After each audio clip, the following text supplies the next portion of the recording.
குருகடாச்சம். மீண்டும் ஒரு காணொளியில் உங்களை சந்திப்பதில் மிக்க மகிழ்ச்சி.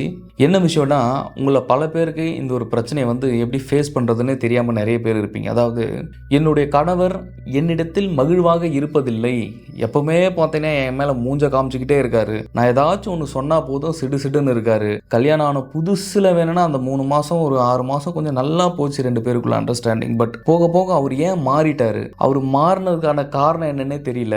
ஃபர்ஸ்ட் அப்போல்லாம் என் மேலே ரொம்ப ஒரு அதீத அன்பாக இருப்பார்.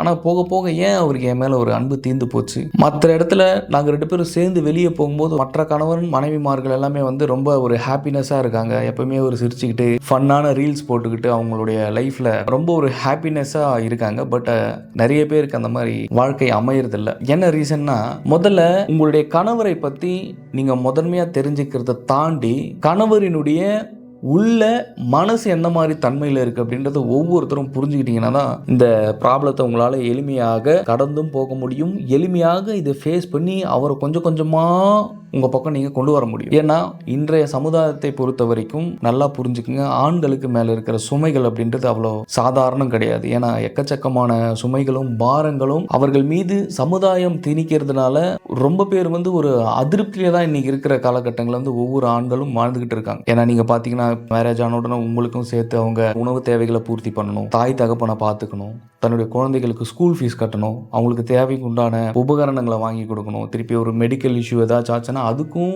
சேர்த்து பணத்தை சம்பாதிக்கக்கூடிய ஒரு சூழ்நிலையில தான் இன்னைக்கு இருக்கிற ஆண்கள் ரொம்ப அதீதமாக ஓடிக்கிட்டு இருக்காங்க. குறிப்பாக இது யாருக்காக ஓடுறாங்கன்னு பார்த்தீங்கன்னா, உங்களுக்காக தான் ஓடிக்கிட்டு இருக்காங்க. அதை நீங்கள் ஒரு கணம் சிந்திக்கணும், ஒரு கணம் அதை பற்றி நீங்கள் புரிஞ்சுக்கணும். ஏன்னா ஏற்கனவே வாழ்க்கையில் கர்மம் ஒரு பக்கம் புரட்டி போட்டு அடிச்சுக்கிட்டு இருக்கு, அதையும் ஒரு பக்கம் ஃபேஸ் பண்ணணும். அப்போது கணவனை எப்படி புரிஞ்சுக்கிறது அப்படின்னா ஒன்றுமே கிடையாதுங்க. உங்களுடைய கணவர் எப்படி உங்கள் பக்கம் தன்வசப்படுத்துறதுன்றத ஒரு எளிமையாக சொல்லி நான் முடிக்கிறேன். அதுக்கு ஒரு சில பாயிண்ட்ஸ் இருக்குது. ஸோ வீடியோவை ஸ்கிப் பண்ணாமல் பாருங்கள். முதல்ல அவர்கள் எந்த மாதிரியான மனநிலையில் காலையில் தூங்கி எழுந்துக்கிறாங்க அப்படின்றத நீங்கள் முதல்ல கவனிக்கணும். ஏன்னா ஒரு ஆண்களை பொறுத்த வரைக்கும் காலையில் எழுந்துக்கூடிய அந்த மனநிலையும் அந்த சூழ்நிலையும் தான் அவங்களுடைய அந்த நாளையே தீர்மானிக்குது. நீங்கள் காலையில் அவங்கக்கிட்ட மூஞ்ச காமிச்சிக்கிட்டு சிடு சிடு இருந்தீங்கன்னா சுத்தமாக அன்றைக்கி நாளே அவங்களுக்கு வீணாக போயிடும். ஏன்னா உங்களுக்கும் அவருக்கும் இயற்கையாகவே ஒரு கனெக்ட் அப்படின்றது ஆட்டோமேட்டிக்காக இருக்கும். அந்த கனெக்ட் இருக்கிறதுனால தான் கணவன் மனைவியாக நீங்கள் ஒரு இல்லறத்தில் வாழ்ந்துக்கிட்டு இருக்கீங்க. அப்படி இருக்கிற சூழலில்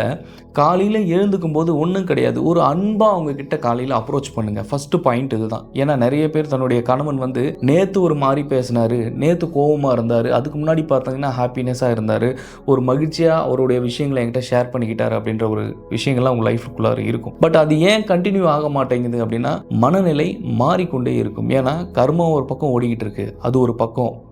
இதை தாண்டி வெளியே ஒரு ஆண் பலவிதமான பிரச்சனைகளை ஃபேஸ் பண்ண வேண்டியது இருந்த பிரபஞ்சத்தில் சும்மா கிடையாது. ஆஃபீஸ்க்கு போனால் அங்கே ஒரு பிரச்சனை, வீட்டுக்கு வந்தால் வீட்டில் அவங்க கூட பிரச்சனை, அப்படியே ஒரு ஃப்ரெண்ட்ஸ் கூட போனால் அங்கே ஏதாச்சும் ஒரு பிரச்சனை. இப்படி ஒவ்வொரு இடத்துலையுமே ஆண் தன்னுடைய தன்மையை சுருக்கி கொண்டு எங்கெல்லாம் தன்னுடைய தன்மையை இறக்கிக்கணுமோ அங்கங்கெல்லாம் தன்னுடைய ஈகோவை இறக்கிக்கிட்டு, எங்கெங்கெல்லாம் தான் அடக்கமாக போகணுமோ அங்கங்கெல்லாம் அடக்கமாக போய் தன்னுடைய தன்மையை மொத்தமாக அவருக்கு மாறி இருக்கும். அதாவது ஈகோ உள்ளுக்குள்ளார இருக்கும். ஈகோ இல்லாத தன்மையில் இருந்தால் பிரச்சனை கிடையாது. ஒரு யோகமோ தியானமோ பண்ணி தன்னை கொஞ்சம் மனசை சரி பண்ணிட்டு இருந்தால் பிரச்சனை கிடையாது. ஆனால் அந்த இடத்துல குடும்ப சூழ்நிலைக்காகவும் குடும்பத்தில் ஏற்படுகின்ற பலவிதமான பிரச்சனைகளுக்கு எல்லாருமே இந்த மனசு அந்த இடத்துல அவங்கள கொஞ்சம் இறக்கி கொஞ்சம் வேற என்ன பண்ணுறது, குடும்பம் இருக்குது, நம்மளை நம்பி இருக்காங்க, அவங்களுக்கு உணவு கொடுக்கணும், அவங்களுடைய தேவைகளை பூர்த்தி பண்ணணுன்ட்டு ஒவ்வொரு ஆணும் அவர்கள் பார்க்கக்கூடிய அலுவலகங்களில் தன்னுடைய மேனேஜர்கிட்ட அவங்களோட தன்மையை இறக்கிக்கிறாங்க. ஸோ அந்த ஸ்ட்ரெஸ் எல்லாமே உள்ளுக்குள்ளார அவங்களுக்கு இருக்கும்பொழுது அது எங்கே போய் காமிக்க முடியும்?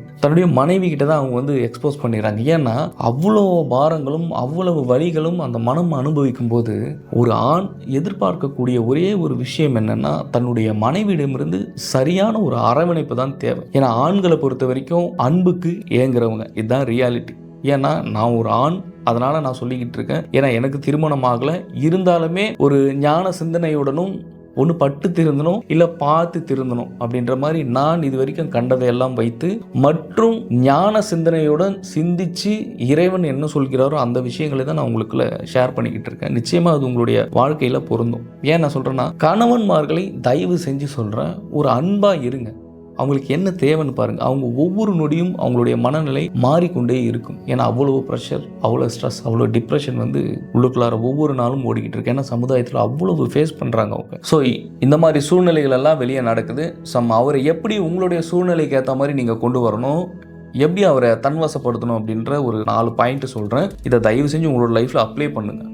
சரிங்களா? கேட்டுட்டு அப்படியே ஸ்க்ரோல் பண்ணிட்டு போயிடக்கூடாது. என்னன்னா, முதல்ல விஷயம் என்னன்னா, வீட்டுக்கு வந்த உடனே எப்பயுமே ஒரு சிரிச்ச முகத்தோட, ஒரு ஹாப்பினஸாக அவங்க கூட இருக்க பழகுங்க. அவங்க எடுத்த உடனே நீங்கள் சிரிச்ச முகத்தோட நான் இருக்கேன் குருஜி, ஆனால் அவர் பார்த்தீங்கன்னா சிரிச்ச முகத்தோட இருக்க மாட்டேங்கிறாரு, எப்பவுமே அவர் தன்னுடைய முகத்தை காட்டுறாரு, எப்பவுமே அவர் எரிஞ்சு விழுறாரு, உடனே என்னோட வைப்புக்கு வரமாட்டேங்கிறாரு அப்படின்ட்டு நீங்கள் சொல்றது எனக்கும் புரியுது. பட் அது இல்லை விஷயம். திரும்ப போய் அப்ரோச் பண்ணுங்க. திரும்ப அவங்க கிட்ட பேசுங்க. வந்த உடனே இது இல்லை அது இல்லை இந்த மாதிரி எந்த ப்ரெஷரும் தயவு செஞ்சு வைக்காதீங்க. ஏன்னா அந்த மாதிரி சொல்லும் பொழுது ஒரு ஆணுக்கு எளிமையாக உள்ளுக்குள்ளார அந்த மனம் அப்படின்றது உடனே இன்னும் அதீத ஸ்ட்ரெஸ், டிப்ரெஷனுக்கு போய் அன்னைக்கு நைட்டு உங்களுக்கு கூட ஒரு சண்டையாக தான் போகும். ஸோ எதையுமே கேட்காதீங்க. நார்மலாக பண்ணுங்க. எப்படிப்பா போச்சு, சாப்பிட்டியா, எதனா வேணுமா, உங்களுக்கு எதனா தேவை இருக்கா சொல்லுங்கள், நான் செஞ்சு கொடுக்குறேன், உங்களுக்கு எதனா சமைக்கணுமா, இந்த மாதிரி ஒரு அப்ரோச்சிங்க நீங்கள் கொடுத்தீங்கன்னா இன்னும் ஒரு ஆணுடைய மனநிலை வந்து மேம்பட ஆரம்பிக்கும். செகண்ட் என்னன்னா, எடுத்துன உடனே உங்களுடைய குழந்தைகளுடைய குறைகளை உங்களுடைய கணவனிடம் தயவு செஞ்சு சொல்லவே சொல்லாதீங்க. ஏன்னா இதுவும் ஒரு எக்ஸ்ட்ரா ஒரு ஸ்ட்ரெஸ், டிப்ரெஷன், ஒரு மன அழுத்தத்துக்குள்ள கொண்டு போற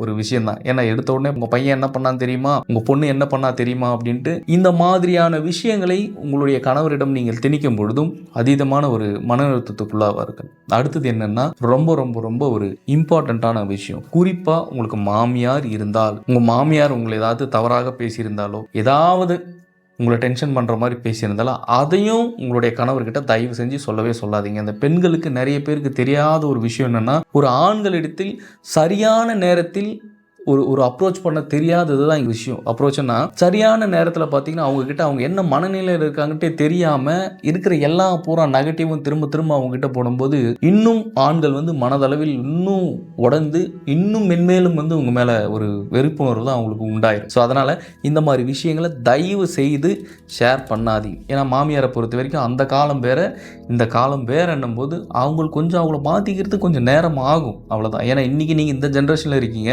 இன்னும் உங்களுடைய மகனுக்கோ மகளுக்கோ திருமணமாகி நீங்கள் போகும்போது அன்றைக்கி இருக்கிற பசங்க வந்து வேறு மாதிரியான ஜென்ரேஷன் வந்து உருவாயிருக்கும். ஸோ அவங்களுடைய காலம் வேறு, இதனுடைய காலம் வேறு. அவங்க கொஞ்சம் மாறத்துக்கு அவங்களுக்கு கொஞ்சம் டைம் கொடுங்க, அவ்வளோதான் நான் அவங்ககிட்ட கேட்குறது. அடுத்தது ஃபோர்த், ரொம்ப ஒரு முக்கியமான பாயிண்ட். இந்த பாயிண்ட் தெரிஞ்சாலே போதும், இந்த நீங்கள் எதையுமே பண்ண வேண்டாம். டோட்டலி உங்களுடைய ப்ராப்ளம் எல்லாமே பஸ்ட் ஆகி எப்போவுமே உங்களுக்குள்ளார ஒரு அன்பு மலர ஆரம்பிச்சிடும். என்ன அப்படின்னா, கூச்சமே படாமல் உங்கள் கணவருக்கு ஹக் பண்ணுங்க. ஏன்னா ஆண்களை பொறுத்த வரைக்கும் ஹக் பண்ணுறது ரொம்ப பிடிக்கும். ஸோ ஒரு பெண்களை, ஏன்னா ஹக் பண்ணும்போது கிட்டத்தட்ட 98% வந்து ஸ்ட்ரெஸ், டிப்ரெஷன் அப்படின்றது குறைய ஆரம்பிச்சிடும். அதனால் ஹக் பண்ண தயங்காதீங்க. இன்னும் எக்ஸ்ட்ரீமானா ஒருவருக்கு ஒருவர் மாற்றி முத்தம் கூட கொடுத்துக்குங்க, பிரச்சனையே கிடையாது. முத்தம் கொடுக்கறதால 98% உங்களோட ஸ்ட்ரெஸ், டிப்ரெஷன் அப்படின்றது ஃபுல்லாக குறைய ஆரம்பிச்சிடும். இது எதுவுமே செய்யாமல் எப்பயுமே ஒருத்தருக்கு ஒருத்தர் மாற்றி உங்களுடைய நெகட்டிவான விஷயங்களை மட்டுமே நீங்கள் ஷேர் பண்ணிக்கிட்டு இருந்தால் எங்கேருந்து உங்களுடைய லைஃப் மேலே வரும் சொல்லுங்கள்? எப்படி உங்கள் மீது உங்களுடைய கணவருக்கு ஒரு காதல் வரும்? ஸோ ஒருவருக்கொருவர் அன்பை ஷேர் பண்ணிக்கங்க. இருவருமே இங்க சேர்ந்து ஒரு ஹாப்பியான ஒரு மகிழ்வான வாழ்க்கையை வாழ்றதுக்கு தான் நீங்க வந்திருக்கீங்க. ஆண்களை பொறுத்த வரையில் அரவணைக்கும் பெண்களையும் மற்றும் தன்னுடைய பிரச்சனைகளில் தோள் கொடுக்கக்கூடிய பெண்களை தான் ரொம்ப பிடிக்கும். அதே மாதிரி ரொம்ப ஒரு முக்கியமான ஒரு விஷயம், உங்களுடைய கணவரை எந்த சூழ்நிலையிலும் உங்களுடைய உற்றார் உறவினர்களிடம் விட்டு கொடுத்து மட்டும் பேசிடாதீங்க. ஏன்னா ஆணுக்கு விட்டு கொடுத்து பேசுவது சுத்தமாக பிடிக்காது. ஆனால் பேச பார்த்தீங்கன்னா அது காமிச்சிக்கவே மாட்டாங்க. ஆனால் உங்களுடைய கணவரை பற்றி உங்களுடைய உறவினர்களிடமும் சுற்றி இருக்கக்கூடியவர்களிடம் ஒரே ஒரு டிராப் நீங்கள் விட்டு கொடுத்து பேசுனீங்கன்னா அவங்களுக்கு சுத்தமாக பிடிக்காது. ஆனால் அதை காமிச்சிக்க மாட்டாங்க. அதனுடைய ப்ரெஷரை வேற மாதிரி அவங்களுக்கு கொண்டு வந்து வச்சிருவாங்க ஜென்ஸ். ஸோ இது எல்லாமே புரிந்து உணர்ந்து இருவரும் உங்களுடைய வாழ்வில் மென்மேலும் வளர பிரம்மயோகம் சார்பாக வாழ்த்துக்களை தெரிவித்துக் கொள்கிறேன். உங்களுடைய ஒவ்வொரு ஆன்மாவினுடைய அன்பை மாறி உங்களுடைய ஆன்மா மீது செலுத்தி இருவருமே வாழ்க்கையில் மேம்பட குரு அருள் உங்களுக்கு நிச்சயம் உண்டாகும். குரு கடாட்சம்.